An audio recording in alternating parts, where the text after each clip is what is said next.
সম্মানিত দিনী ভাই বোন, বলছিলাম বিপদ তিনটি।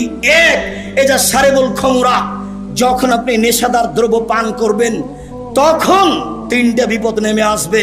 ভূমিকম্প, সর হয়ে যাওয়া সকালে বানর, আর বিপদ। দুই, জাহারাতিল কায়নাত, মেয়েরা যখন নাচবে, সব দোকানে মেয়ে নাচে, ঘন্টার ঘন্টা বসে থাকেন আপনি টুপি মাথায় দিয়ে, সব দোকানে মেয়ে নাচে, সব বাড়িতে মেয়ে নাচে।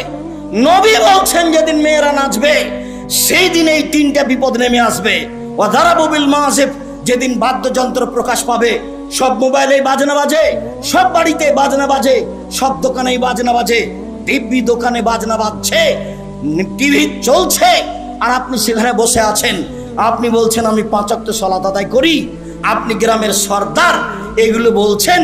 আমি বলে গেলাম মধ্যে কিছু নিয়েন না, আপনি আমার ভাই, আপনি আপনার চাচা, আপনার স্বভাবই খারাপ, সেজন্য এখানে বসে থাকেন। আমাদের গ্রামের ভাষায় আপনার খাসলত খারাপ। কেন আপনি এখানে বসে থাকবেন? এখানে ল্যাংটা মেয়ে নাচে।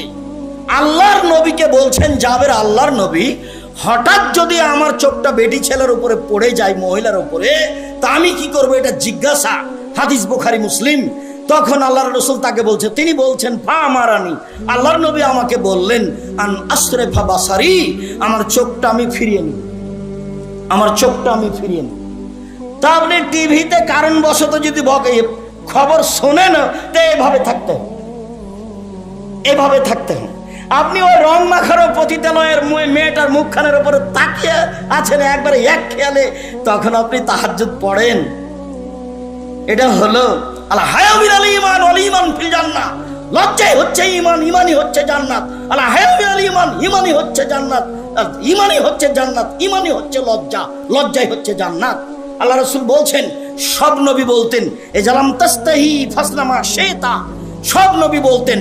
মুসা আলাইহিস সালাম বলেছেন, ঈসা আলাইহিস সালাম বলেছেন, ইব্রাহিম আলাইহিস সালাম বলেছেন, আমাদের নবী বলেছেন, যখন তুমি লজ্জা করবে না তখন তুমি সবকিছুই করতে পারো, যখন তুমি লজ্জা করবে না তখন তুমি সবকিছুই করতে পারো। লজ্জা আছে আপনার? জিনা, লজ্জা নেই। বেটি ছেলেটা বলছে আমাদের গ্রামের, ওইটা আমার চাচাতো ভাই।